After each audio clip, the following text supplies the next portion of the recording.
Voltmeter का अनुसार आज अपन सुन लेते हैं विभवमापी की सहायता से एमीटर का अनुसार।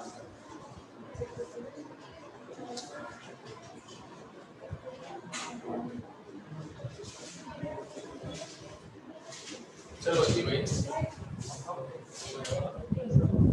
और बात चलो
देखो कल जो है पढ़ाया था विभवमापी की सहायता से वोल्टमीटर का अंशांकन करना। आज टॉपिक है एमीटर का अंशांकन करना। अब सवाल उठता है कि विभवमापी की सहायता से, क्योंकि एमीटर तो धारा नापता है, जबकि अपन ये जानते हैं कि विभवमापी किसका मापन करता है, विभव का। तो क्या विभवमापी की सहायता से धारा का मापन भी किया जा सकता है? कर सकते हैं, नहीं कर सकते हैं? कर सकते हैं, नहीं कर सकते? कर सकते हैं, तभी तो ये कर रहे हैं, नहीं तो होता ही नहीं। विभवमापी की सहायता से अप्रत्यक्ष विधि के द्वारा धारा का मापन भी किया जा सकता है। कैसे किया जा सकता है? देखो V बराबर क्या होता है बताओ? RI, R का मान 1 ओम हो तो V किसके बराबर हो जाएगा? I के बराबर। अब देखो अपन ये जानते हैं कि विभवमापी जो है विभव का मापन करता है, तो करने दो उसको विभव का मापन। भाई वो क्या नापेगा? विभव ही नापेगा ना। उसको विभव नापने दो। विभव किसके बराबर कर लिया अपन? धारा के बराबर। तो वो विभव नापेगा, लेकिन अपन क्या मान लेंगे? उसको धारा मान लेंगे। कैसे? मान लो कि उसने रीडिंग दे दी विभवमापी ने 0.25 वोल्ट, अपन इसको धारा मान लेंगे। कितनी धारा मान लेंगे? 0.25 एम्पीयर। तो आगे बात समझ में? तो अप्रत्यक्ष विधि के द्वारा विभवमापी की सहायता से धारा का मापन भी आसानी से किया जा सकता है। तो इसका रीजन भी लिखते हैं। कई बार पूछते हैं क्या विभवमापी की सहायता से धारा का मापन किया जा सकता है, किस प्रकार? यदि हाँ तो किस प्रकार? तो आंसर लिखोगे क्योंकि 1 ओम प्रतिरोध के सिरों पर उत्पन्न विभवांतर धारा के बराबर होता है। अतः विभवमापी की सहायता से धारा का मापन भी आसानी से किया जा सकता है। आगे बात समझ में? अब आते हैं, कल अपन ने पढ़ा था वोल्टमीटर का अंशांकन करना। अंशांकन करने की जरूरत क्यों पड़ी थी? क्योंकि अपन ये जानते हैं कि वोल्टमीटर की सहायता से विभव का एकदम सही मापन करना संभव नहीं होता है। तो अब एमीटर का भी अंशांकन कर रहे हैं, तो क्या एमीटर भी विभव का सही मापन नहीं कर पाता है? धारा का सही मापन नहीं कर पाता है? जवाब है हाँ, नहीं कर पाता। एमीटर भी धारा का एकदम सही मापन नहीं कर पाता है। रीडिंग 100% एक्यूरेसी से यथार्थता से नहीं दे पाता है। कारण बताओ, ये प्रतिरोध है। एमीटर श्रेणी क्रम में जोड़ोगे या नहीं जोड़ोगे? अपने पास ये प्लस और ये क्या हो गया? माइनस। अब अपन चलते हैं, एमीटर श्रेणी क्रम में जोड़ा जाता है। आदर्श एमीटर का प्रतिरोध कितना होना चाहिए ये बताओ तुम्हारे हिसाब से? आदर्श एमीटर का प्रतिरोध कितना होना चाहिए? कितना होना चाहिए? जैसे आदर्श वोल्टमीटर का प्रतिरोध कितना होना चाहिए? अनंत। तो एमीटर का कितना होना चाहिए? 0। आदर्श एमीटर का प्रतिरोध कितना होना चाहिए? वो इसलिए ताकि यह धारा को रोके नहीं और संपूर्ण धारा को अपने अंदर से गुजरे जाने दे। अगर ये धारा को रोक लेगा तो फिर ये पूरी धारा का मापन नहीं कर पाएगा। कैसे? मान लो इसमें 2 एम्पीयर की धारा चल रही है, तो एमीटर को भी कितनी नापनी चाहिए? 2 एम्पीयर। ये गणित बता रही है 2 एम्पीयर चल रही है, तो इसको भी कितना नापना चाहिए? 2 एम्पीयर। अगर मान लो कि एमीटर जो है ना कुछ धारा रोक लेता है। मान लो कि इसने 0.2 एम्पियर धारा को रोक लिया, ये धारा रोक ली तो ये कितने नापेगा? 1.8 नापेगा। सही नापा गलत नापा? गलत नापा। तो इसका मतलब ये होना चाहिए कि एमीटर ऐसा होना चाहिए जो धारा को नहीं रोके। अब धारा को कब नहीं रोकेगा? जब उसका प्रतिरोध किसके बराबर हो जाएगा? 0 के बराबर हो जाता है। आगे बात समझ में? तो आदर्श एमीटर का प्रतिरोध हमेशा ही किसके बराबर होना चाहिए? 0 के बराबर। लेकिन अपन ये जानते हैं कि 0 प्रतिरोध बना पाना संभव है नहीं। अनंत प्रतिरोध तो बना सकते हो, पर शून्य प्रतिरोध बना पाना बिल्कुल भी संभव है नहीं है। कारण बता देता हूँ। एमीटर हो गया, वोल्टमीटर हो गया, गैल्वेनोमीटर हो गया, इन सब में एक तांबे के तारों की कुंडली बनती है। आप सब ये जानते हैं कि तांबे के तारों का प्रतिरोध नगण्य होता है, बहुत कम होता है, पर 0 तो नहीं होता है अपने पास। इसका मतलब क्या हुआ कि आदर्श एमीटर बनाना भी संभव है नहीं है। जैसे आदर्श वोल्टमीटर बनाना संभव नहीं था, वैसे ही आदर्श एमीटर बनाना भी संभव है नहीं है। क्लियर है? अब अपन चलते हैं, थ्योरी लिखनी है इसकी, तो इससे देख के लिखेंगे अपन। सबसे पहले तो ये लिखना है, एमीटर के पाठ्यांकों की तुलना विभवमापी के पाठ्यांकों से किए जाने की विधि क्या कहलाती है? एमीटर का अंशांकन कहलाती है। फिर आगे लिखना है, यद्यपि विभवमापी विभव का ही मापन करता है, परंतु 1 ओम प्रतिरोध के सिरों पर उत्पन्न विभवांतर धारा के बराबर होता है। कहता है विभवमापी की सहायता से धारा का मापन भी आसानी से किया जा सकता है। उसके बाद में यहाँ से वर्णन करना है, तो इसका तो तरीका सरल तुम जानते ही हो। क्या लिखोगे? एमीटर का अंशांकन करने के लिए विभवमापी के प्राथमिक परिपथ में बैटरी, कुंजी, धारा नियंत्रक लगा रहता है। ठीक है। इसके द्वितीयक परिपथ में लगे हुए मानक सेल का धन सिरा कहाँ जुड़ा हुआ है? और ऋण सिरा द्विमार्गी कुंजी के एक्स पर जुड़ा हुआ है। द्विमार्गी कुंजी का मध्य बिंदु किससे जुड़ा रहता है? गैल्वेनोमीटर से, और गैल्वेनोमीटर का दूसरा सिरा विसर्पी कुंजी से जुड़ा रहता है। आगे क्या लिखोगे? कुंजी का जेड सिरा एमीटर से जोड़ा जाता है और एमीटर के श्रेणी क्रम में 1 ओम का प्रतिरोध जोड़ दिया जाता है। कल यहाँ पर आर भी था, आज इसमें 1 ओम। फिर आगे क्या लिखोगे? 1 ओम का संबंध बैटरी, कुंजी और धारा नियंत्रक से कर दिया जाता है। आगे प्रयोग की विधि क्या लिखोगे? सर्वप्रथम डॉट कहाँ लगाओगे? एक्स और वाई के मध्य डॉट लगाया जाता है। इस समय ये सर्किट बेकार हो जाएगा। संतुलित लंबाई L1 किस पर निर्भर करेगी? E0 पर। तो अपन क्या लिखेंगे इसको? E0 समानुपाती L1, ये E0 इज इक्वल टू क्या आएगा? XL1। इसके पश्चात डॉट कहाँ लगाया जाएगा? बताओ। y तथा z के मध्य डॉट लगाया जाता है। इस स्थिति में v डैश समानुपाती क्या हो जाएगा? L2 और v डैश बराबर क्या हो जाएगा? XL2। v डैश विभवांतर किसने नापा है? विभवमापी ने 1 ओम के सिरों पर। अब अपन ये जानते हैं v डैश बराबर r i डैश होगा। r का मान कितना है? 1 ओम।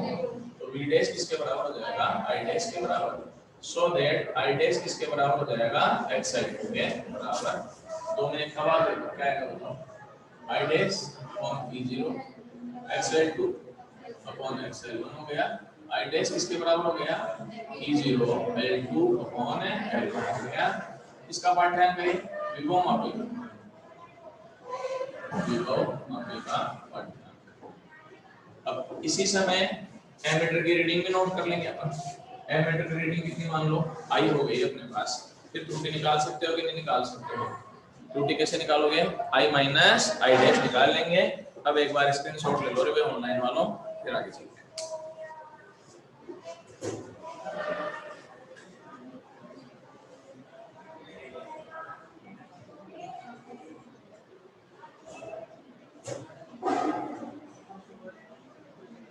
चलो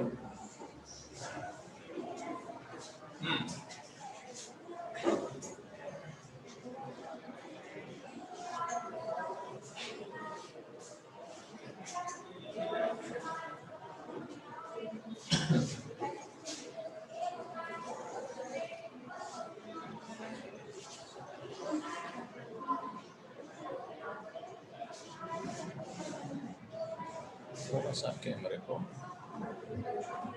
इधर कर देते हैं। अब आते हैं अंशांकन वक्र।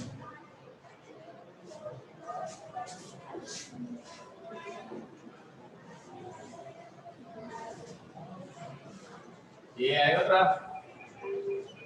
चलो लिखा, आज क्या लिख देंगे, आई माइनस आई डैश हो जाएगा। ग्राफ दाएं जैसा आ सकता है, त्रुटियां हैं, प्लस में भी आ सकती है और माइनस में भी आ सकती है। तो सबसे पहले तो आते हैं अंशांकन वक्र की परिभाषा। क्या परिभाषा दोगे?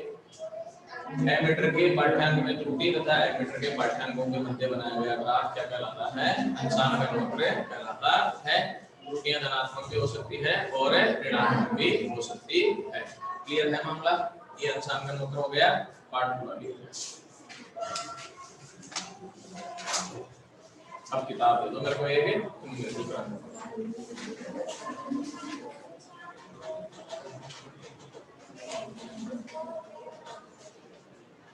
कटी हुई किताब नहीं है? अरे कटी हुई किताब है क्या? कटी हुई नहीं, कटी हुई नहीं जानते हो किताब?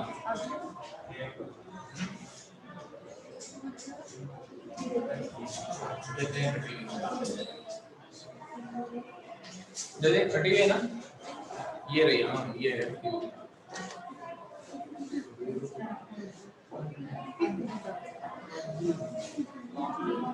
पिछले साल की होगी, पिछले साल कटवा रखी है मैंने कहीं उसकी। हाँ भाई देखो, पहले तो न्यूमेरिकल करा देता हूँ और उसके बाद में छोटे वाले क्वेश्चन भी देख लेंगे। न्यूमेरिकल ही हो पाएंगे आज तो। चलो ठीक है, पहला न्यूमेरिकल है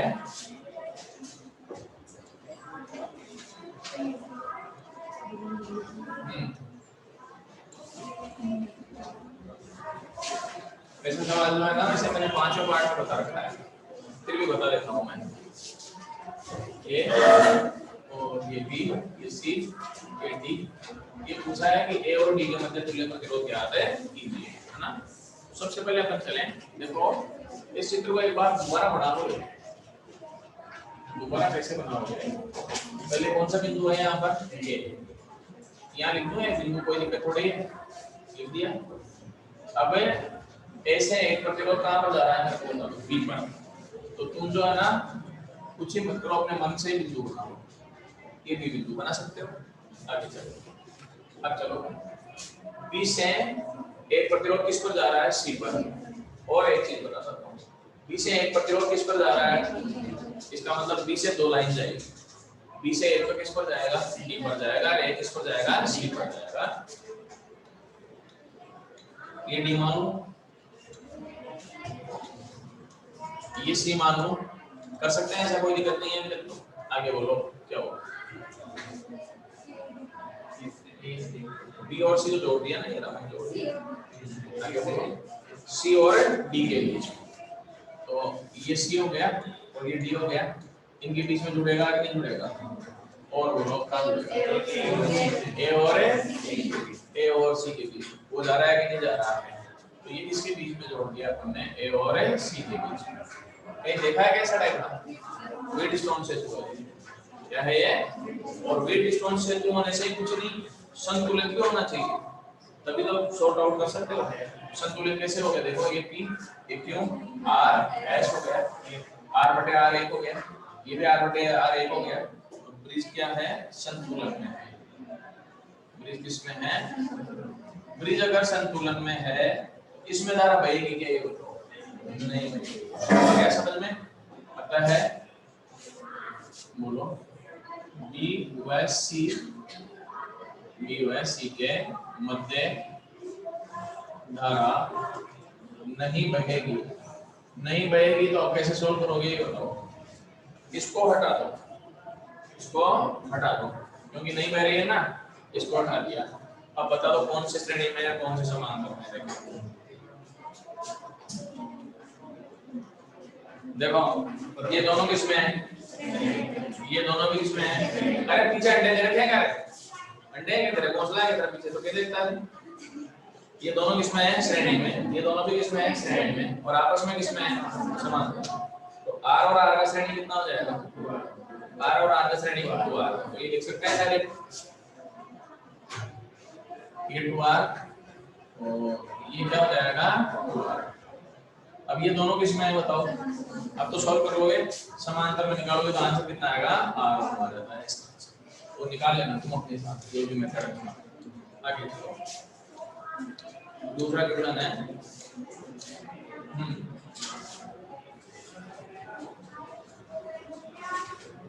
ये x है ये 3 है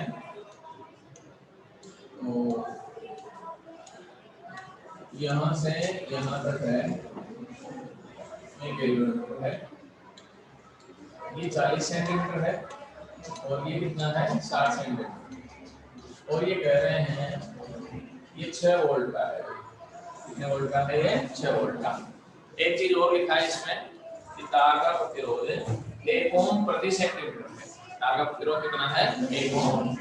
तो यहाँ से यहाँ तक का प्रतिरोध कितना हो गया ये बताओ 40 क्योंकि 40 सेंटीमीटर है और 1 ओम प्रति सेंटीमीटर हुआ तो ये प्रतिरोध किसके बराबर हो गया 40 ओम के बराबर और ये ओम 60 ओम के बराबर।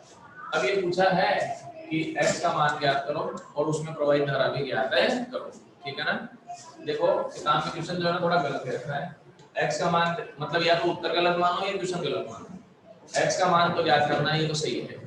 इन्होंने लिखा है कि x में प्रवाहित धारा ज्ञात करो जबकि उत्तर जो है ना इन्होंने कुल धारा के हिसाब से रखे हैं कि सर्किट में कुल धारा कितनी प्रवाहित है होगी। तो मैं कुल धारा ही निकाल लेता हूं। मीटर भी जानते ही सूत्र बोलो x 100 minus l upon l into r। s का मान कितना है याद करके बताओ कितना होगा s का मान। इतनी जल्दी भूल गए कल ही तो पढ़ाया था कल या परसों। बताओ ये r होता है ये s होता है तो s का मान कितना हुआ 3 100 माइनस l का मान कितना है 40 बटे 40 इनटू r का मान कितना है x।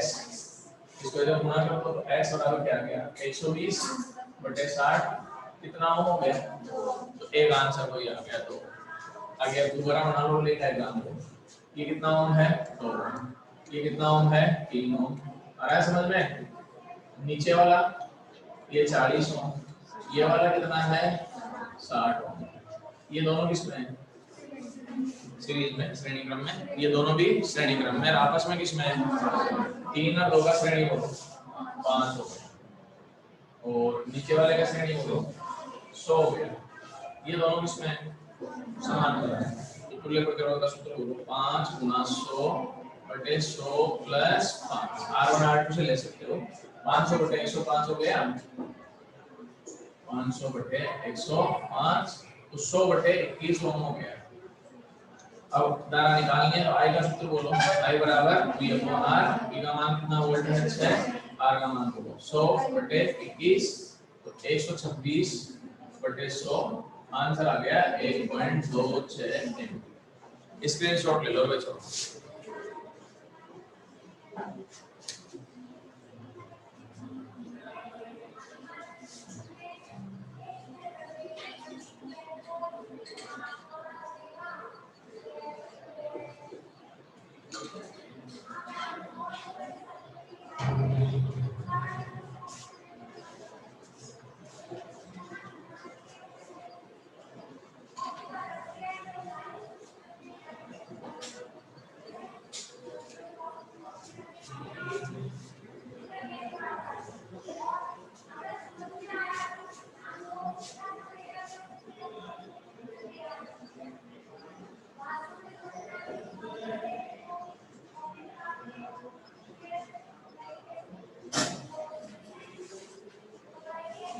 हाँ भाई आगे सवाल नंबर है तीसरा। ये तीसरा सवाल लंबा बहुत हो गया।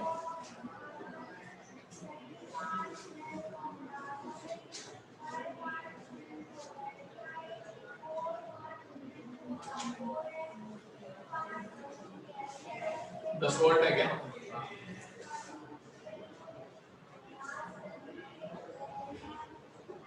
100 और ये 10 है क्या 5 है ये 60 है ये 15 होगा।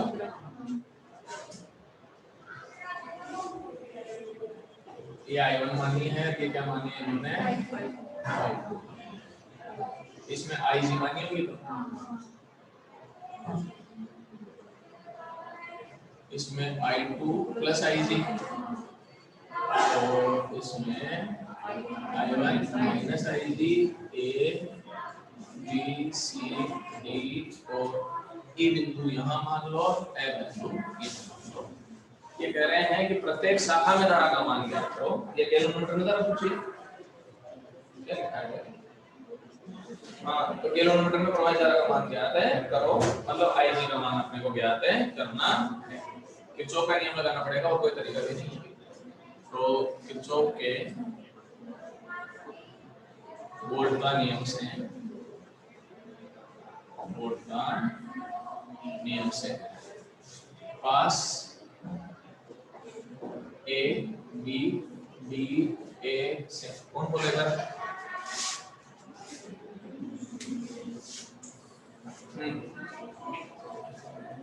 हाँ बोलो, गलत सही बोलो, सही माइनस का सो I1 हाँ सही है, आगे बोलो प्लस का 60 IG प्लस का 60 I2 बस। ये भी तो भूल है ना, ये लिखा हुआ है ना 15 धारा की दिशा में चले माइनस में आएगा, माइनस होता है ये धारा की दिशा में माइनस, ये भी किस में आएगा माइनस में, लेकिन ये किस में आ जाएगा प्लस में। तो क्या लिखोगे बताओ, माइनस का 100 I1 बोलो माइनस का 15 IG प्लस का 60 I2 बराबर 0। 5 से बाहर करो सबको, 20 I1 3 IG और प्लस में 12 I2 बराबर 0। पास B C D B से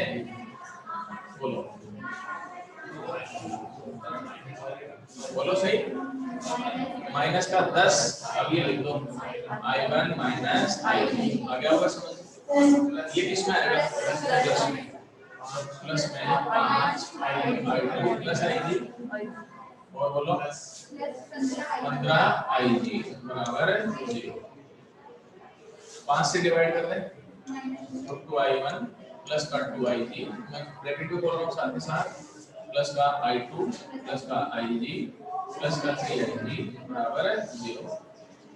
पहले I1 का पद लिख लो तो माइनस का 2I1 फिर IG का देखो 2 3 6 IG हो गया और प्लस का I2 बराबर 0। समीकरण नंबर 1 पास हो दूंगा, A B C E F A से। देखो मैं बता देता हूँ, कई बच्चों के दिमाग में आ रहा है कि सर ने ये क्यों नहीं लिया, हमारे तो मन में बोले ये था A B C D A है ना, ले सकते हैं ये भी। इस पास में कई बार एक समस्या उत्पन्न हो जाती है। समस्या क्या होती है कि वैसे कोई जरूरी नहीं है वही, पर हो जाती है कई बार। समस्या ये रहती है कि जैसे मान लो ये पास ले लिया, वो जो समीकरण आया वो सेम इन जैसा आ जाता है, ये आ जाता है कोई, तो फिर कितने समीकरण रह गए वापस, 2 ही रह गए। जबकि अपने को 3 राशियां ज्ञात करनी है, कितने समीकरण चाहिए 3। तो उस लफड़े से बचने का तरीका है कि अगर सेल वैल्यू जुड़ा हो तो सेल वाला ले लिया, सेल वाले में ये लफड़ा नहीं रहेगा, वो लग जाएगा। बोलो सब माइनस का 100 I1, आगे बोलो माइनस का 10 I1 माइनस IG और प्लस का 10 बस बराबर 0।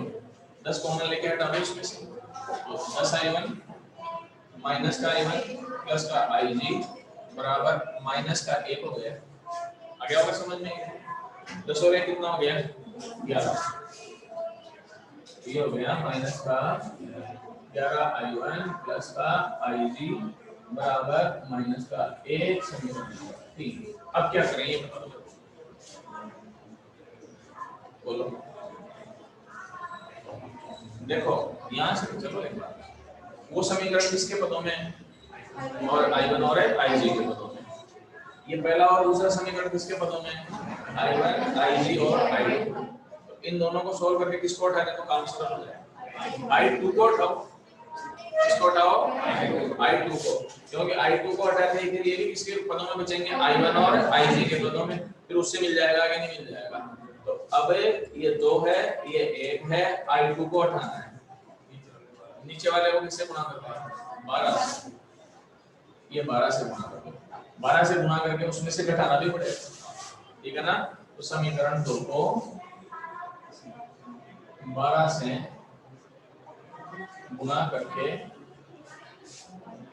एक में से घटाने पर, एक में से घटाने पर पहले तो वो देखो एक ही माइनस का 20i1 माइनस का 3ig प्लस का 12 बराबर 0 करो भाई 12 से 24i1 ये माइनस का 24i1 कितना आएगा 6 बेहतर आगे क्या बेहतर ig प्लस 12i2 बराबर 0 चिन्ह बदल दो ये कट गया 4i1 हो गया क्या यहाँ पर बोलो 75 का ig हो गया बराबर कितना हो गया 0। अब तीनों और किसको सॉल्व करेंगे और ig निकालना है तो किसको काटने की कोशिश कर रही है मैं इन दोनों में से ig निकालना है।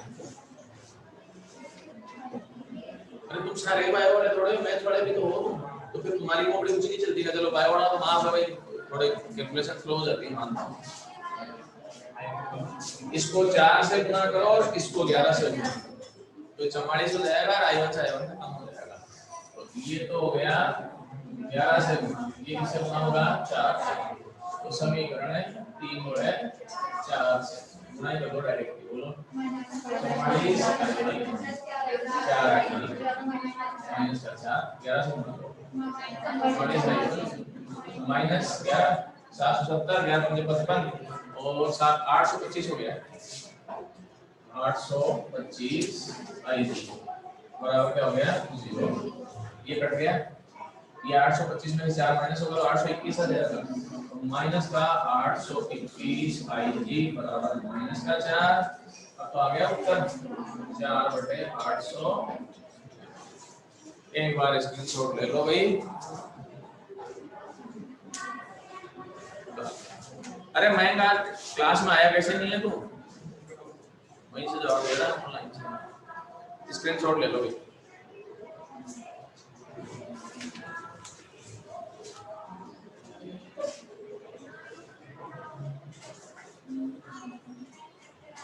चलो जी भाई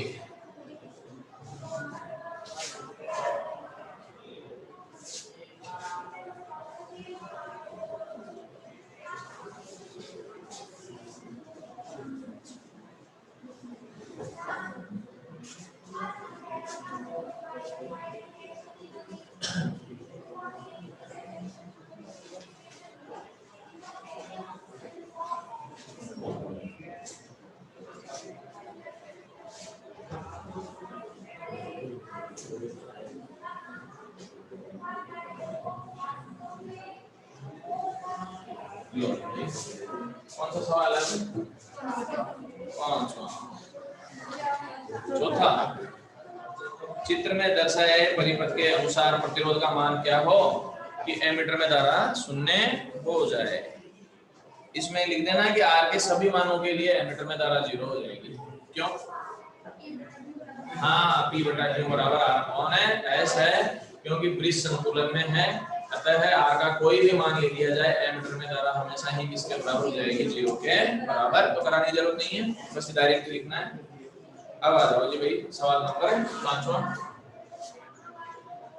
में लिखा है एक विभवमापी के तार की लंबाई L है लंबाई L हो गई।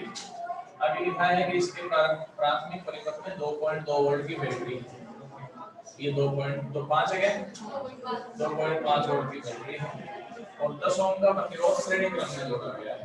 मैंने बता रखा है श्रेणी क्रम को आरडीएस लिखते थे नहीं लिखते थे। आगे लिखा है कि 1 वोल्ट विद्युत वाहक बल के लिए संतुलित लंबाई L/2 प्राप्त होती है। तो अब मानक सेल दे दिया है 1 वोल्ट का इसके लिए संतुलित लंबाई कितनी है L/2। अब देखो ये यहीं तक पढ़ो एक बार तो अभी उसको बहुत लंबा जाएगा। x का एक सूत्र होता है Eb R plus R dash plus R into R। Battery लिख दिया और जब तक नहीं कहते हैं स्मॉल r का मान किसके बराबर मानेंगे 0 के बराबर, क्योंकि बैटरियों का आंतरिक प्रतिरोध 0.1 होता है, इसको लगभग नगण्य माना जा सकता है। चलो, और x का एक सूत्र ये भी होता है, ये कौन L भी होता है, पढ़ा रखा है। चलो, EB का मान 2.5 R बटे R प्लस 10 आ गया होगा समझ में, इनटू L ही रहने दो, ये 0 हो गया। चलो, E का मान कितना है बताओ, 1 अपॉन क्या आएगा L/2 बराबर 2.5 R बटे R प्लस 10 इनटू क्या हो गया L साइड पर 2 का जाएगा, तो 2 बराबर 2.5 R प्लस 10 हो गया, वजन 2R प्लस 20 बराबर 2.5। इस 2R को इधर लाओगे सॉल्व कर लोगे 40 ओम आ गया, R बराबर कितना आ गया 40 ओम आ गया। इससे आधा सवाल पढ़ के तो मैंने केवल किसका मान निकाला है अभी तक R का, अब आगे आधा सवाल हो गया। यदि प्राथमिक सेल में प्राथमिक परिपथ में लगे प्रतिरोध को दुगना कर दिया जाए, श्रेणी क्रम में लगे हुए प्रतिरोध को दुगना कर दिया जाए तो संतुलित लंबाई ज्ञात है करो। अब क्वेश्चन ये कहता है कि R डैश का मान दुगना कर दिया तो 10 इनटू 2 कितना हो गया 20 ओम हो गया। अब संतुलित लंबाई L डैश ज्ञात करो, सूत्र वापस यही वाला क्या है बताओ, E dash upon L dash बराबर EB upon R plus R dash plus R into R upon L। E dash का मान 1, L डैश का मान ज्ञात करना है 2.5, R का मान अब तो आ गया 40 बटे 40, ये फिर ज्ञात करना है प्लस 0 इनटू ये क्या हो जाएगा L, ऊपर गुणा करेंगे कितना गया बताओ 1 अपॉन L डैश 100 आ गया बटे कितना आएगा 40, R डैश का वैल्यू दे रखी है कितनी है 20, तो 60 हो गया, ये 60 और क्या हो जाएगा L, इससे कट गया L डैश का आंसर आ गया 0.6 L, सॉर्ट आउट करके निकाल दिया। आगे सवाल है, आगे मार्क करिए जवाब हो जाएगा। छठा जल्दी के बाद क्यों मार करता है, चल जा तू, चल जा, वो कहाँ जाएगी तू जा, उस क्लास में से उठा ला रखा हो तो। हाँ भाई, छठे सवाल में लिखा है कि x का मान कितना हो, तो ऐसा सवाल जो है ना मैंने वैसे करा रखा है, एक बार कराया था ना व्हीटस्टोन से, तुझे पढ़ाया था या नहीं कराया था, कराया था ना तुम लोगों को। अरे ब्रिज संतुलन में हो तो ये पूछा था कि x का मान कितना हो, सूत्र लगा देना P अपॉन Q बराबर R अपॉन S, कर लोगे क्या, नहीं आया तो कल पूछ लेना, क्वेश्चन नंबर 7 को बता। 7 में है 1 वोल्ट विद्युत वाहक बल का सेल है, सही भी नहीं है 1.1 विद्युत वाहक बल का सेल है भाई, मानक सेल, तो E0 बराबर 1.1 वोल्ट है, परमानेंट तो नहीं है, 0.88 मीटर लंबाई पर संतुलित होता है, L0 0.88 मीटर हो गया। आगे फोटो क्या लिखा हुआ है, पर किसी 1 ओम प्रतिरोध के सिरों पर उत्पन्न विभवांतर 1 ओम आते हैं एमीटर का अनुसार आ गया, ऐसे पता चलता है भाई टॉपिक कौन सा है, क्योंकि विभव आगे बहुत टॉपिक थे ना विभव मापी के। 1 ओम प्रतिरोध के सिरों पर उत्पन्न विभवांतर 0.20 मीटर लंबाई पर संतुलित हो जाता है, तो L1 या L ले लो 0.20 मीटर हो गया।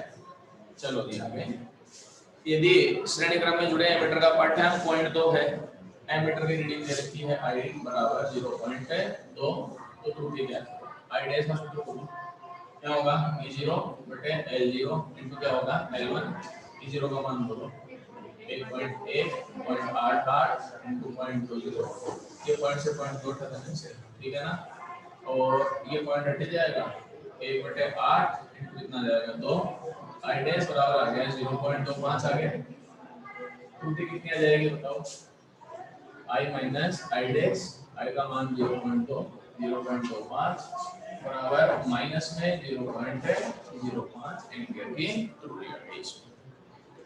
आगे चलो जी भाई, एक सवाल और बता देता हूँ। विभव मापी के एक प्रयोग में 1.25 वोल्ट के सेल के लिए, ये 8वां सवाल है, सेल का मान कितना है 1.25। इसके लिए संतुलित लंबाई कितनी दे रखी है इन्होंने 4.25 सेंटीमीटर मीटर प्राप्त होती है।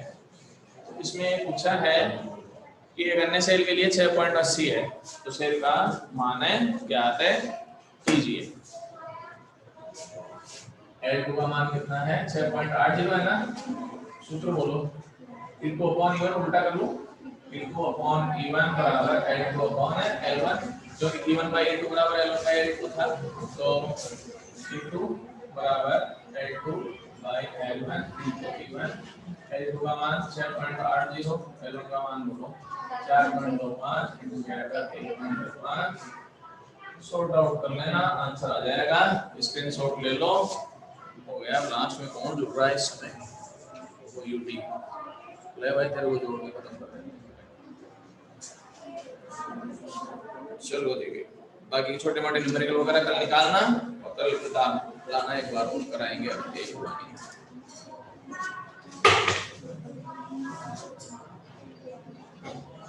रिकॉर्डिंग।